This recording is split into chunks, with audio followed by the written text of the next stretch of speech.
বৃষ্টির ওয়েদারে বরমশাইয়ের আমি বেরিয়ে পড়েছি ফুল তুলতে। শ্রাবণ মাসের প্রথম সোমবারে মহাদেবের পুজো করব, আর কিছু হোক বা না হোক এই দুটো জিনিস অবশ্যই আমার লাগবেই মহাদেবের পুজো করতে, যেটা হচ্ছে আকন্দ ফুল আর ধুতরা ফুল। জানো তো এখানে মাঠের ধারে রাস্তা থেকে প্রচুর ধুতরা ফুল আকন্দ ফুলের গাছ আছে, যেখানে প্রচুর ফুল পাওয়া যাবে। তো আমরা এখানে বেরিয়ে পড়েছিলাম ফুল নিতে, আর দেখতেই পাচ্ছ বৃষ্টিতে একদম মোহমোহ করছে, রাস্তা ভিজে গেছে, তাও আমরা কিন্তু ফুল আনতে ছাড়িনি, ফুল নিয়েই আজকে বাড়ি যাব, এটাই আমরা শেষ সিদ্ধান্ত নিয়েছি। আর মহাদেবের কিছু কথা বললেই না আমার বরমশাই কিন্তু এক ডাকে সবকিছু জোগাড় করে দেয়, তো বেশি কিছু বলতে হয় না, যেটা বলি সেটাই এনে দেয় মহাদেবের জন্য। আর মহাদেব হচ্ছে আমার স্বয়ং এভরিথিং, মানে যেটা বলবে সেটাই, কারণ মহাদেব ছাড়া আমি নিজে কিছুই বুঝি না, নিজে কিছুই চিনি না। আর যাই হোক, আজকে আমাকে ভোর রাতে উঠতেই হবে, এটা ভেবে আমি ফোনে অ্যালার্ম দিয়ে সকাল সকাল উঠে পড়েছি। তারপর এক মুহূর্ত দেরি না করে স্নান করে সাদা বস্ত্র পরে এই যে তিলক নিয়ে নিয়েছি। আজকে যেমন শ্রাবণ মাসের প্রথম সোমবার, তেমনই ঠিক তার পাশাপাশি আজকে শুভ মহা একাদশী। সবাই একবার বলো রাধে রাধে, হরে কৃষ্ণ। এখনো তোমরা দেখতে পাচ্ছ কতটা অন্ধকার আছে, তার মাঝে কিন্তু আমি পুজোটা সেরে নেব মহাদেবের, কারণ শ্রাবণ মাসের প্রথম সোমবারটা ভোর অন্ধকারে পুজো সম্পন্ন করলে এটা শুভ মনে করা হয়।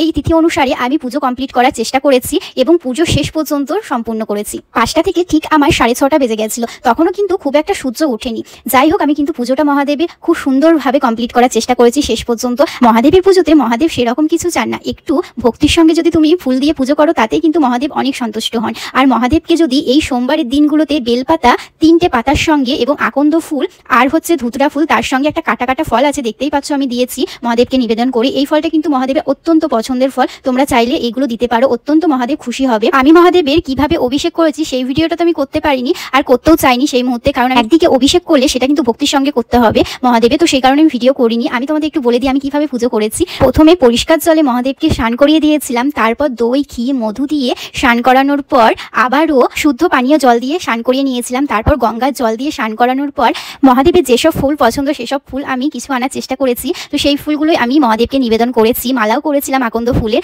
দিয়ে দিয়েছি গলায়, খুব সুন্দর লাগছে মহাদেবকে। তো তারপরে আমি ফল দিয়েছিলাম, আর দিয়েছিলাম নকুল দানা প্রসাদ হিসেবে। তারপর দুধে একটু গঙ্গার জল দিয়ে মাথায় ঢেলেছিলাম। ডিরেক্টলি আমি কিন্তু মাথায় ঢালিনি মহাদেবের, সরাসরি মহাদেবের দুধ গঙ্গার জল ঢালা একদমই ঠিক নয়। যারা জানো তারা তো অবশ্যই এই কাজটা ভুলেও করবে না, যারা জানো না তারা একবার হলেও জেনে নাও, কারণ অধিকাংশ মানুষ এই ভুলটা করে থাকে। মহাদেবের ডান দিকে থাকে কার্তিক, আর বাঁ দিকে থাকে গণপতি বাপ্পা মানে গণেশ ঠাকুর, আর মাঝখানে থাকে অশোক সুন্দরী, আর চারপাশে মা পার্বতী। তাই যখন মহাদেবকে অভিষেক করবেন তখন ডান দিকে কার্তিক এবং বাঁ দিকে গণেশ, আর মাঝখানে অশোক সুন্দরী এবং চারপাশে মা পার্বতীকে জল দিয়ে তারপর মহাদেবের মাথায় জল ঢালবেন, এটাই শুভ বলে মনে করা হয়। আর সরাসরি মহাদেবকে জল ঢালে সেটা অশুভ বলে মনে করা হয়। তাই যারা ভুল করেছেন তারা এই ভুলটা দ্বিতীয়বার একদমই করবেন না। আজকে পাশাপাশি একাদশী, সেই জন্য আজকে আমি মহা একাদশীও রেখেছি এবং শুভ একাদশী রেখেছি, সেই জন্য ছোট্ট কিছু শ্রীকৃষ্ণের জন্য আয়োজন করেছি, সেটা আমি নিবেদন করে গ্রহণ করব খাবার। এখানে করেছিলাম তোমার আলু ভাজা, আর ছিল তার সঙ্গে মিষ্টি, মানে সাবুর মিষ্টি ছিল, আর এখানে সাবুর বড়া করেছিলাম। বেশি কিছু করতে পারিনি, অল্প সময়ের জন্য এটুকুই করেছি। আর তার সঙ্গে তুলসী পাতা দিয়ে দিয়েছিলাম, যেটা আমি বাসুদেবকে নিবেদন করার পরই খাবো।